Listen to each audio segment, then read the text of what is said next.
జూబ్లీహిల్స్ లో కాంగ్రెస్ విజయంపై బంజారాహిల్స్ లోని అనిల్ కుమార్ యాదవ్ ఇంట్లో ప్రత్యేక మంత్రాలు కొనసాగాయి. మంత్రి తుమ్మల నాగేశ్వరరావు ఆధ్వర్యంలో చర్చలు జరిగాయి. పార్టీ క్యాడర్ మొత్తం జూబ్లీహిల్స్ పై ప్రత్యేక దృష్టి సారించి విజయ డంకా మోగించాలని తుమ్మల సూచించారు. చర్చలు కొనసాగుతుండగానే జూబ్లీహిల్స్ కాంగ్రెస్ అభ్యర్థి నవీన్ కుమార్ యాదవ్ ని సైతం పిలిపించి మాట్లాడారు. జూబ్లీహిల్స్ బై ఎలక్షన్ సంబంధించి ఈరోజు కొంతమంది జూబ్లీహిల్స్ సంబంధించిన సీనియర్ నాయకులు, ఇతర పార్టీ నాయకులు అందరూ కూడా నాతో పర్సనల్గా వచ్చి కలవడం జరిగింది.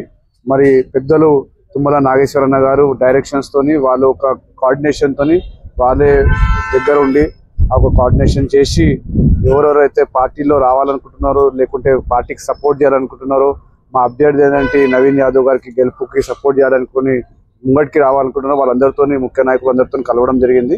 మళ్ళీ దాన్ని యాక్షన్ ప్లాన్ 2-3 రోజులలో మేము అందరితో డిస్కస్ చేసి, పార్టీలో కూడా అందరితో డిస్కస్ చేసి ఎలా ముందుకు వెళ్ళాలో కూడా దానిపైన ఒక యాక్షన్ ప్లాన్ చేయడం జరుగుతుంది.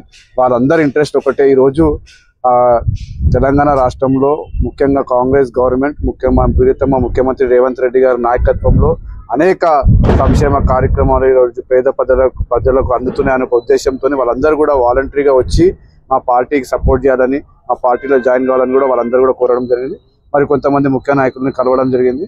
పెద్దలు తుమ్మల నాగేశ్వరన్న గారు కావచ్చు, అందరూ కూడా వాళ్ళ ఒక డైరెక్షన్స్, వాళ్ళు కూడా అందరు మా ఇన్ఛార్జ్ మినిస్టర్స్ వివేకన్న గారు కావచ్చు, పున్నం ప్రభాకర్ అన్న కావచ్చు, సీనియర్ నాయకులు అందరూ కూడా ఇన్వాల్వ్మెంట్ అయ్యి ఎవ్వరు కూడా ఒక్క ఓటర్ని కూడా మిస్ కాకుండా అందరితో కోఆర్డినేట్ చేయడానికి ప్రయత్నం చేస్తున్నాం.